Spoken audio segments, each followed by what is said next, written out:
High everyone, welcome back to my channel. आज आपण पाहणार आहोत इम्पॉर्टन्स ऑफ गिटहब. राईट, हा डेव्हऑप्स फाउंडेशनचा 6 व्हिडिओ. त्यामध्ये आपण अगेन बेसिक पाहणार आहोत. गिटहब म्हणजे नक्की काय, अगदी बेसिक लेवलला जाऊन. जर गिटहब हा वर्डच तुमच्यासाठी नवीन असेल तर हा व्हिडिओ तुम्ही नक्कीच पहा. ऑलराईट, आणि जर तुम्ही डेव्हऑप्स फाउंडेशनच्या सिरीजमधले बाकीचे रिमेनिंग 5 व्हिडिओ जर पाहिले नसतील तर जस्ट गो थ्रू करा. म्हणजे तुम्हाला डेव्हऑप्स लाईफ सायकल, त्यामध्ये एक्झॅक्टली कुबरनेट्स, डॉकर, बाकीच्या गोष्टी बेसिक लेवलला कशा यूज केल्या जातात हे तुम्हाला इझिली आयडेंटिफाय होऊन जाईल. All right, let's get started with GitHub. GitHub कोणाला आयडिया आहे का की गिटहब म्हणजे नक्की कशासाठी यूज केलं जातं? सेंट्रलाइज अप्रोच असतो वगैरे वगैरे, तुम्ही ऐकलं असेल. राईट, तर गिटहब हे रेपोजिटरी किंवा प्रोजेक्ट आपल्या सेपरेशनसाठी यूज केलं. लेट सपोज एक एक्झाम्पल घ्या. तुम्ही एका इंडस्ट्रीमध्ये काम करतात. त्या इंडस्ट्रीमध्ये मल्टिपल प्रोजेक्ट असतात. राईट, मल्टिपल तुमचे वेंडर असतील तर मल्टिपल प्रोजेक्टसाठी वेगवेगळ्या गिटहबच्या रेपोजिटरी केले जातात. राईट, फॉर एक्झाम्पल फायनान्सची एक वेगळी रेपोजिटरी असेल, त्याचबरोबर एक वेब ॲप्लिकेशनवाल्यांची वेगळी टीम असेल, अँड्रॉइडवाल्यांचे वेगवेगळ्या रेपोजिटरी असतील. अशा वेगवेगळ्या रेपोजिटरी. आता रेपोजिटरी हा वर्ड तुमच्यासाठी नवीन असेल. विंडोज सिस्टीम जर तुम्ही यूज करत असाल तर repository is nothing but folder. तर त्या फोल्डरमध्ये तुमचे त्या प्रोजेक्ट रिलेटेड स्पेसिफिक ज्या रिक्वायर्ड फाईल आहेत प्रोजेक्ट बिल्डसाठी किंवा तुम्ही टेस्ट करण्यासाठी किंवा तुमचं प्रोडक्ट डिप्लॉय करण्यासाठी, तुमचं ॲप्लिकेशन पर्टिक्युलर एन्व्हायरमेंटवरती रन करण्यासाठी ज्या इम्पॉर्टंट फाईल्स असतील, ज्या आपल्याला रन करण्यासाठी लागतील, त्या सर्व फाईल्स अवेलेबल असतात त्या रेपोजिटरीमध्ये, त्या फोल्डरमध्ये सिम्पली. तर वन बाय वन आपण पाहूया. ओके, तर सर्वप्रथम पाहू की आपण गिटहबची डेफिनेशन काय. ऑलराईट, सो गिटहबची डेफिनेशन पाहताना सर्वात इम्पॉर्टंट तुम्ही लक्षात ठेवा की याचा यूज काय आणि इंडस्ट्रीमध्ये त्याला काय म्हटलं जातं. राईट, तर इंडस्ट्रीमध्ये याला बोलतात version control and collaboration system. Okay, version control and collaboration system he definition तुम्ही लिहून घ्या. जर इन केस तुम्ही फ्रेशर असाल, फ्रेशर लोकांना विचारू शकतात की गिटहब म्हणजे काय, गिटहबचा यूज तुम्ही इंडस्ट्रीमध्ये कसा करू शकता, किंवा तुम्हाला गिटहब नक्की माहिती आहे. तर GitHub is nothing but version control and collaboration system. It allows developers to store, manage and track changes in their code using Git. Right? तर आता लेट सपोज आपल्या टीममध्ये मल्टिपल डेव्हलपर्स आहेत, मल्टिपल टेस्टर्स आहेत, डेव्हऑप्स इंजिनियर आहेत. जर scrum असेल तर तुमचे हे 3 कॅन्डिडेट असणार, म्हणजे असणारच. ऑलराईट, तर ते मल्टिपल डेव्हलपर्स असतील तर ते मल्टिपल डेव्हलपर काम करत असताना सायमल्टेनियसली किंवा एक डेव्हलपर काम करेल बाकीचे निवांत बसतील असं नसणार. तर जर माझ्या टीममध्ये 4 डेव्हलपर आहेत तर 4 डेव्हलपर एक वेगवेगळ्या फीचरवरती काम करू शकतात आणि ते इझिली अचीव कसं झालंय, with the help of GitHub. म्हणजे फीचर 1 वरती एक डेव्हलपर काम करेल, दुसऱ्यावरती ते एक, थर्ड वरती एक, फोर्थ वरती. तर या वेगवेगळ्या फीचरवरती काम करताना इझिली तो कोड पुश त्या रेपोजिटरीमध्ये करू शकतो. राईट, तर हे 4ही डेव्हलपर कोलॅबरेटिव्हली काम करू शकतात एकाच रेपोजिटरीवरती. राईट, ॲट द एंड प्रत्येक डेव्हलपर काम करतोय स्वतः आणि त्याचबरोबर फायनल फीचर तयार असेल त्यावेळेस तो एका पर्टिक्युलर फोल्डरमध्ये स्टोअर करतोय. As simple as that. Okay, all right. So next move with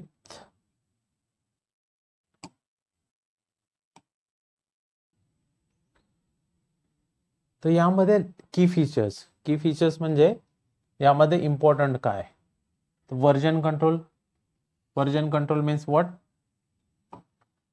late suppose तुमच्याकडे एक व्हर्जन 1 आहे, ते फीचर 1 मध्ये तुम्ही डिप्लॉय करता. ऑलराईट, फीचर 1 मध्ये नेक्स्ट स्प्रिंटमध्ये तुम्ही व्हर्जन 2 रिलीज करता, फीचर 2 त्याचं व्हर्जन 2. असे मल्टिपल रिलीजेस, त्याचा ट्रॅक आपण व्हर्जन कंट्रोल सिस्टीम म्हणजेच गिटहब मध्ये ठेवू शकतो, राईट. तर मग हे असे मल्टिपल व्हर्जनचे रेकॉर्ड कुठे गिटहब मध्ये स्टोअर करू शकतो. तर तुम्ही इथे गिटहब वरती चेक करू शकता रिलीजेस, राईट. तिथे तुम्हाला रिलीजेस टॅब मध्ये जे काय आपले फीचर्स रिलीज केले असतील त्याची लिस्ट तुम्हाला मिळून जाईल. म्हणजेच काय, version control, keep track of changes in code. All right. Repositories मी आताच एक्सप्लेन केलं. रेपोजिटरी इज नथिंग बट एक फोल्डर आहे तुमचा आणि त्या फोल्डरमध्ये प्रोजेक्टला लागणाऱ्या संपूर्ण फाईल्स आहेत. All right. Branching and merging खूप इम्पॉर्टंट पॉइंट आहे. जर तुम्ही गिटहब मध्ये न्यू असाल, ऑल राईट, गिटहब तुम्ही यूज केलं नाही, त्यामध्ये ब्रँचिंग आणि मर्जिंग. लेट सपोज मी सिनियर डेव्हलपर आहे आणि ज्युनियर डेव्हलपरने एक पर्टिक्युलर फीचर डेव्हलप केलंय, राईट. तो ज्युनियर डेव्हलपर फ्रेशर आहे, तर मला त्याचा कोड रिव्ह्यू करावा लागेल. ॲज अ सिनियर माझी रिस्पॉन्सिबिलिटी काय आहे की तो कोड रिव्ह्यू करायचा, राईट. तर तो कोड रिव्ह्यू करण्यासाठी तो मला विचारेल, PR रेज करेल. PR हा तुम्ही खूप फ्रिक्वेंटली इंडस्ट्रीमध्ये वर्ड ऐकू शकता. PR ला काय म्हणतात, पुल रिक्वेस्ट. तर तो काय करेल, PR रेज करेल, स्वतःसाठी एक वेगळी ब्रँच बनवेल. ज्युनियर डेव्हलपरची एक वेगळी ब्रँच असणार. जर त्याला मेन रेपोजिटरीला मेन फोल्डरमध्ये त्याचे चेंजेस किंवा त्याचं कॉन्फिगरेशन कोड जर आपल्याला रेपोजिटरीमध्ये स्टोअर करायचा असेल, ऑल राईट, तर तो त्याने PR रेज केल्यानंतर मी रिव्ह्यू करेल आणि त्यानंतरच मी मर्जिंग करू शकतो. मर्जिंग इज नथिंग बट तो फायनल रेपोजिटरीमध्ये त्याचा कोड आपण ऍड करणार आहे, राईट. आपल्याकडे ऑलरेडी कोड आहे आणि त्यामध्ये काय नवीन फीचर ऍड केलं, तर ते फीचर ऍड करण्याच्या अगोदर मी ते रिव्ह्यू करेल. रिव्ह्यू केल्यानंतर मर्ज करेल, राईट. फायनल स्टेज काय आहे, मर्ज. म्हणजेच branching and merging work on a different feature separately and merge them, right. तसंच मल्टिपल डेव्हलपर्स वेगवेगळ्या फीचर्स वरती काम करतील. एक लीड डेव्हलपर काय करेल, त्याचे चेंजेस चेक करेल आणि त्याचे चेंजेस रिव्ह्यू करेल आणि तो कोड फायनली रेपोजिटरीला मर्ज करेल. All right. Collaboration, multiple developers can work on the same project. जसं मी सांगितलं, एक मेन प्रोजेक्ट आहे फायनान्सचा, लेट्स कन्सिडर. फायनान्सच्या प्रोजेक्टवरती मल्टिपल 10 डेव्हलपर सुद्धा एका वेळी, I am just giving example, 10 किंवा त्यापेक्षा जास्त ही एका प्रोजेक्टवरती डेफिनेटली काम करू शकतात, राईट. तर collaboration, multiple developers can work on the same project. Pull request, मी जस्ट आता तुम्हाला बोललो, जर तुम्ही ज्युनियर डेव्हलपर असाल, ज्युनियर डेव्हलपरचा कोड मला रिव्ह्यू करायचा आहे ॲज अ सिनियर डेव्हलपर, तर ज्युनियर डेव्हलपरला PR रेज करावा लागेल. PR is nothing but pull request, right. Suggest and review code changes. GitHub action, automate workflow. आता हे ऑटोमेट वर्कफ्लो तुम्हाला लगेच समजणार नाही, कारण ज्यावेळेस गिटहबमध्ये लेट सपोज ज्युनियर डेव्हलपर तुम्ही आहात, ज्युनियर डेव्हलपरने PR रेज केली, तर PR रेज केल्यानंतर ऑटोमॅटिक नेक्स्ट जो काही वर्कफ्लो असेल त्याच्या युनिट टेस्ट रन होतील किंवा नोटिफिकेशन जाईल सिनियर डेव्हलपरला की या ज्युनियर डेव्हलपरने एक पर्टिक्युलर PR रेज केलाय, you are as a reviewer. तर तुम्हाला एक नोटिफिकेशन येईल आणि बॅकग्राऊंडला जे मॅन्डेटरी टेस्ट केसेस असतील त्या बॅकग्राऊंडला रन होतील. हे वर्कफ्लोमध्ये तुम्हाला ऑटोमेशन इझिली गिटहब ॲक्शन मध्ये समजून जाईल. Let's move with the next slide. Next slide is why use GitHub, right. तर गिटहब आपण काय यूज करतो, त्याचे काहीतरी ऍडव्हान्टेजेस असतील, मग दुसरं टूल का नाही यूज करत. गिटहबच्या अगोदर काय यूज करायचे, बिटबकेट नावाचं टूल होतं. बिटबकेट नंतर आपण गिटहब मोर इफिशियंटली काम करतंय किंवा आपल्याला मल्टिपल फीचर्स अवेलेबल करून देते, राईट. त्यामध्ये सम इम्प्रूव्हमेंट्स आहेत बिटबकेट पेक्षा, तर आपण रिसेंटली गिटहब यूज करतो, right. Helps team collaborate effectively, provides a backup for your code, enables open source contribution, integrate with various tools for automation. आता याचं मी ओव्हरऑल तुम्हाला सांगतो. ज्यावेळी provides backup for your code, आता तुमचा एक प्रोजेक्ट आहे, प्रोजेक्ट तुम्ही बिल्ड केला आणि तुमचं एखादं ऍप्लिकेशन .apk फाईल तुम्ही कुठेतरी कुबरनेट क्लस्टरवरती रन करताय, राईट. अनफॉर्च्युनेटली तुमचं क्लस्टर कोलॅप्स झालं, तर तुम्ही नवीन एपीके फाईल बनवू शकता with the help of this GitHub. गिटहबवरती तुमचा कोड रेडी आहे, जस्ट तुम्हाला जाऊन त्याची एपीके फाईल बनवायची आणि तुमची सर्व्हिस किंवा web application whatever it may be ते तुम्हाला रन करायचं आहे कुबरनेटिस सर्व्हरवरती. As simple as. मग तो काय इनडायरेक्टली करतोय, आपल्याला बॅकअप प्रोव्हाइड करतोय, म्हणजे तुमचा कोड एकदम सेफ ठेवलाय. Even if your application running, तुम्ही जर डिझास्टर हॅपन झालं तर तुम्ही इझिली तुमचा ॲप्लिकेशनचा बॅकअप घेऊ शकता. Then integrate with various tools for automation. गिटहबचा मेन इंटिग्रेशन मी तुम्हाला सांगतो, जेनकिन्स बरोबर जर ॲज अ CI/CD आपण बिल्ड करत असेल, डेव्हऑप्स इंजिनियरला हे माहिती असणं इम्पॉर्टंट आहे की आपण गिटहब जेनकिन्स सोबत कसं इंटिग्रेट करतोय, right.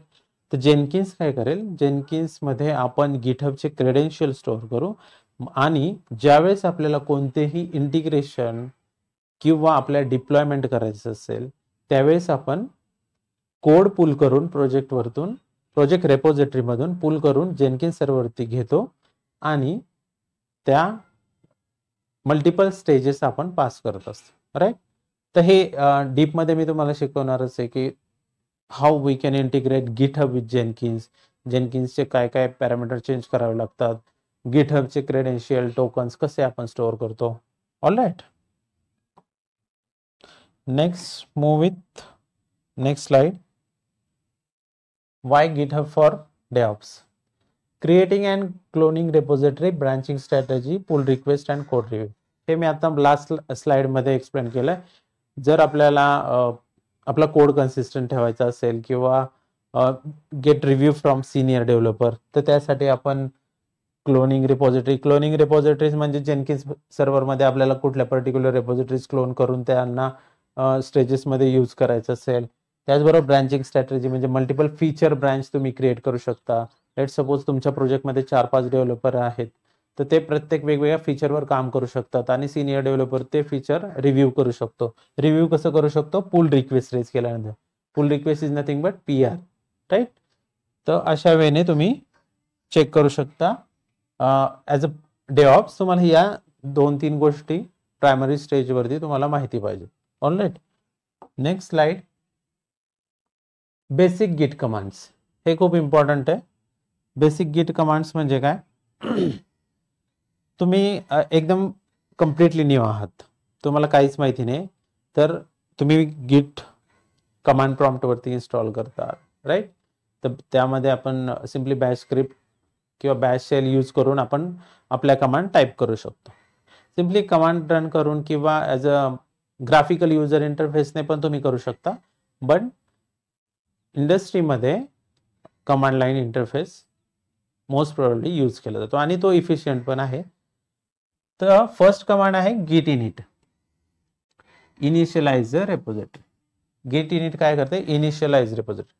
That means it creates a environment to run your git, right. Initialise केल्यानंतर git clone and existing repository. Let suppose माझ्याकडे एक प्रोजेक्ट रेपोजिटरी आहे, प्रोजेक्ट फायनान्स. तर मी गिट इनिट केल्यानंतर ही रेपोजिटरी इनिशियलाइज झाली. आता या रेपोजिटरी मला माझ्या जेनकिन्सच्या सर्व्हरवरती घ्यायची, तर मी कशी घेणार, गिट क्लोन आणि repo name, right. Repo, right. Repo name दिल्यानंतर जे काय गिट आपल्याला पर्टिक्युलर रेपोजिटरी क्लोन करायची ती क्लोन होणार म्हणजे काय, जी आपल्याला ग्राफिकल युजर इंटरफेसमध्ये दिसतीये तीच आपल्या लोकल सिस्टीमवर किंवा जेनकिन्स सर्व्हरवरती, मी इथे एक्झाम्पल दिलं, तिथे आपण as it is copy paste करू शकतो. गिट ॲड डॉट दिसतो इथे तुम्हाला.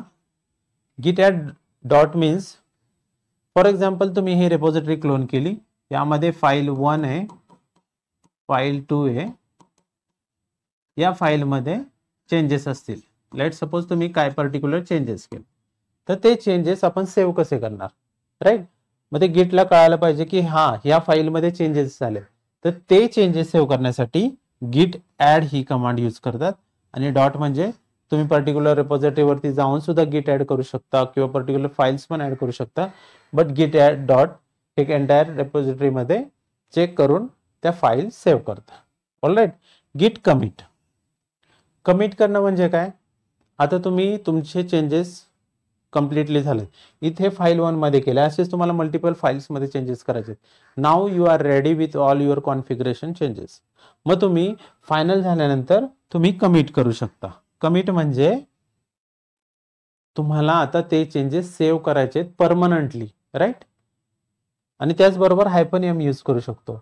म्हणजे तुम्हाला आयडेंटिफाय झालं पाहिजे की हा मी हा कोड चेंज कशासाठी केलाय, फाईल 1 मध्ये कोणत्या कारणासाठी चेंज केलाय, फाईल 2 मध्ये कोणत्या कारणासाठी चेंज केलाय, तेच तुम्ही कमिट चेंजेस मध्ये एक्सप्लेन करू शकता. कमिट चेंजेस मध्ये तुम्ही मेसेज करू शकता, ऍज अ मेसेज देऊ शकता.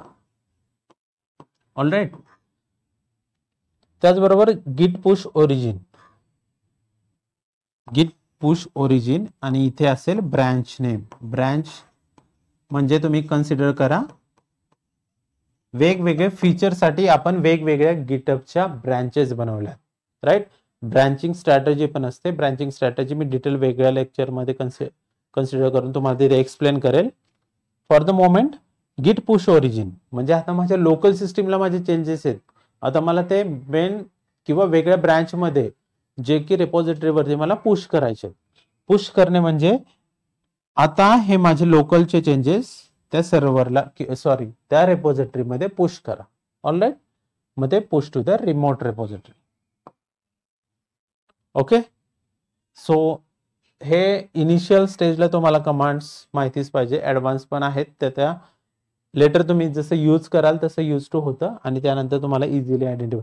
मग या सर्व बेसिक कमांड तुम्हाला रीड करायचे किंवा प्रॅक्टिस करायची गरज नाही, ते यूज टू होऊन जातं. All right. Let's move with the next slide. How to deal with the GitHub branches. आत्ताच मी सांगितलं जर मल्टिपल डेव्हलपर्स असतील तर त्यासाठी वेगवेगळे फीचरसाठी वेगवेगळ्या ब्रांचेस क्रिएट करतात, राईट. वेगवेगळ्या ब्रांचेस क्रिएट करतात म्हणजे ते स्वतःच्या ज्या फाईल्स असतील त्या एडिट किंवा चेंज करून इंडिव्हिज्युअली त्या टेस्ट करू शकतात आणि फायनल स्टेजला रिव्ह्यू झाल्यानंतर पुल रिक्वेस्ट रेज केल्यानंतर ते फायनल रेपॉझिटरी मध्ये मर्ज करतात. ऑलराईट. तर यामध्ये गिट ब्रांच व्ह्यू ब्रांचेस म्हणजे तुमच्या रेपॉझिटरीमध्ये किती ब्रांचेस म्हणजे किती डेव्हलपर वेगवेगळ्या फीचर्स वरती काम करतात. ऑलराईट. तर ते आयडेंटिफाय करायचे असेल तर सिम्पली गिट ब्रांच नावाची कमांड रन करा. तुम्हाला जे काही ब्रांच लिस्ट असेल ती तुम्हाला तिथे डिस्प्ले होईल. ऑलराईट. गिट चेकआउट -b इम्पॉर्टंट आहे आणि ब्रांच नेम. आता मी एक नवीन डेव्हलपर आहे, राईट. मला माहिती नाहीये की रेपॉझिटरीमध्ये जाऊन कसं चेंज करायचंय, की डायरेक्टली मी चेंज करू शकतो की ब्रांच क्रिएट करून करू शकतो, राईट. तर मला चेंजेस करायचे तर सर्वप्रथम आपल्याला काय करावं लागेल, एक branch me as a junior developer असेल तर माझी सेपरेट ब्रांच बनवायला पाहिजे. तर ब्रांच बनवण्यासाठी काय यूज करतो आपण, git checkout and then branch name. Branch name काय असेल ते तुम्ही देऊ शकता. ब्रांच नेम देऊ शकता, फीचर 5 फायनान्स, ऑलराईट, असं देऊ शकता तुम्ही. गिट मर्ज ब्रांच नेम, गिट मर्ज. आता इथे गिट मर्ज ब्रांच नेम. आता पर्टिक्युलर ब्रांच मध्ये तुम्ही तुमच्या लोकल सिस्टीमवर आहात आणि गिट मर्ज प्लस ब्रांच नेम दिलं तर तुमचे सगळे चेंजेस लोकल मधले चेंजेस त्या पर्टिक्युलर ब्रांच मध्ये मर्ज होतील, राईट. म्हणजे फीचर 1 मध्ये जे चेंजेस आहेत तर ते तुम्हाला फीचर 2 च्या ब्रांच मध्ये मर्ज करायचे. तर git merge and then feature 2 branch name. All right. Git pull origin main. आता पुल ही खूप इम्पॉर्टंट कमांड आहे गिटहबची. लेट सपोज इथे 3 डेव्हलपरनी ऑलरेडी न्यू कोड चेंज केलाय एका प्रोजेक्टमध्ये, न्यू प्रोजेक्ट चेंज मध्ये चेंज केलाय. तर हे चेंजेस तुम्ही ॲज अ सिंगल डेव्हलपर आहेत पण ते तुमच्याकडे अजून आलेत का, ते चेंजेस त्या तिघांनी मर्ज केलेत, राईट. त्यांनी अगोदर काम स्टार्ट केलं होतं, ते तिघांचे कोड चेंजेस हे गिटहब वरती आहेत ऑलरेडी. तर मग ते चेंजेस तुम्हाला मिळवण्यासाठी तुम्ही काय करणार, गिट पुल कमांड रन करणार. मग जो ओरिजिन गिट पुल कमांड रन केल्यानंतर जो काय कोड आहे तर तो कोड आपल्याला आपल्या लोकल सिस्टीम वरती क्लोन होतो. All right. Next is GitHub security and best practices. बेसिकच सांगतो. GitHub security means what. आपल्याला आता पर्टिक्युलर प्रोजेक्टवरती 10 युजरला ॲक्सेस द्यायचा, राईट. तर ते 10 युजरला ॲक्सेस देताना ते युजर क्रेडेन्शियल किंवा युजर नेम आपण ईमेल आय डी पर्टिक्युलर ऑर्गनायझेशनमध्ये ॲड करतो. तर ते ॲज अ सिक्युरिटी आपण कन्सिडर करू शकतो की पर्टिक्युलर युजर्सला पर्टिक्युलर रेपॉझिटरीला ॲक्सेस मिळणार. All right. त्याच पद्धतीने टोकन्स. आता जर आपल्याला जेनकिन्स सोबत इंटिग्रेट करायचं तर ते गिटहबचं एक टोकन जनरेट करून आपण ते मर्ज करू शकतो. All right. तर असं as a security authentication and authorisation आपण गिटहबमध्ये मॅनेज करू शकतो. Next slide is how code can be manage in IT organisation on GitHub. All right. तर मी आता जस्ट एक्सप्लेन केलं. गिटहब ऑर्गनायझेशनमध्ये आपण पर्टिक्युलर युजर ॲड करू शकतो. मग त्या ऑर्गनायझेशनमध्ये असलेल्या रेपॉझिटरीचा ॲक्सेस मिळतो. तर फर्स्ट लेवल काय आहे, एकदम फर्स्ट लेवलला गिटहब ऑर्गनायझेशन. ऑर्गनायझेशन कन्सिडर करा. लेट सपोज इथे असेल इन्फोसिस. इन्फोसिसच्या अंडर वेगवेगळे प्रोजेक्ट असतील. प्रोजेक्ट असेल फायनान्स, इथे असेल अँड्रॉइड, इथे असेल जावा. ओके. तर या प्रोजेक्टमध्ये वेगवेगळ्या रेपॉझिटरी असतील. Repo 1, repo 2, रेपॉझिटरी 2. ओके. अशा 1-2 नसतील, अशा मल्टिपल 1000 सुद्धा रेपॉझिटरी एका पर्टिक्युलर ऑर्गनायझेशनमध्ये अवेलेबल असतात. तर सगळ्यात वरती काय असेल, ही असेल ऑर्गनायझेशन. ऑर्ग. मी हे इन्फोसिस एक्झाम दिले, पण इथे ऑर्गनायझेशन कोणतीही जसं की प्रोजेक्ट स्पेसिफिक असतात, तर त्या प्रोजेक्ट स्पेसिफिक ऑर्ग बनवतात आणि त्या ऑर्गमध्ये मल्टिपल लेवलच्या रेपॉझिटरीज बनवल्या जातात. तर फर्स्ट लेवल असेल गिटहब ऑर्गनायझेशन, सेकंड लेवल रेपॉझिटरी ह्या वेगवेगळ्या, आणि त्याचबरोबर वेगवेगळ्या ब्रांचेस. आता माझी ही एक रेपॉझिटरी कन्सिडर करा. या रेपॉझिटरीमध्ये ब्रांच 1 असे, ब्रांच 2 असे मल्टिपल ब्रांच असू शकतात, राईट. तर ह्या रेपोमध्ये मल्टिपल ब्रांचेस आपण क्रिएट करू शकतो आणि त्याचबरोबर वेगवेगळे फीचर्स आपण ॲज अ डेव्हलपर डेव्हलप करू शकतो. तर सर्वात टॉप स्टेजला किंवा स्टेबल प्रोडक्शन रेडी कोड म्हणलं तर मास्टर ब्रांचमध्ये असतो, राईट. तर आपण खालून स्टार्ट करूया. ॲज अ डेव्हलपर आपण काय करतो, feature. Let me start from here. Feature. Let suppose तुम्ही नवीन फीचर डेव्हलप करताय, तर तुम्ही एक फीचर ब्रांच क्रिएट करताल, राईट. फीचर ब्रांच केल्यानंतर तुम्ही त्याला डेव्हलपमध्ये लेटेस्ट डेव्हलपमेंट व्हर्जन हे इथून इथून इथे मर्ज करता आणि फायनली त्याला रिलीज करताल, राईट. इथे फर्स्ट, सेकंड तुम्ही त्याला रिलीज करताय. लेट सपोज तुम्ही आयडेंटिफाय केला पर्टिक्युलर बग, तर मग बग फिक्सेस नावाची एक तुम्ही ब्रांच क्रिएट करू शकता, राईट. आणि फायनली ते तुम्ही फिक्स केल्यानंतर मास्टरमध्ये मर्ज करणार.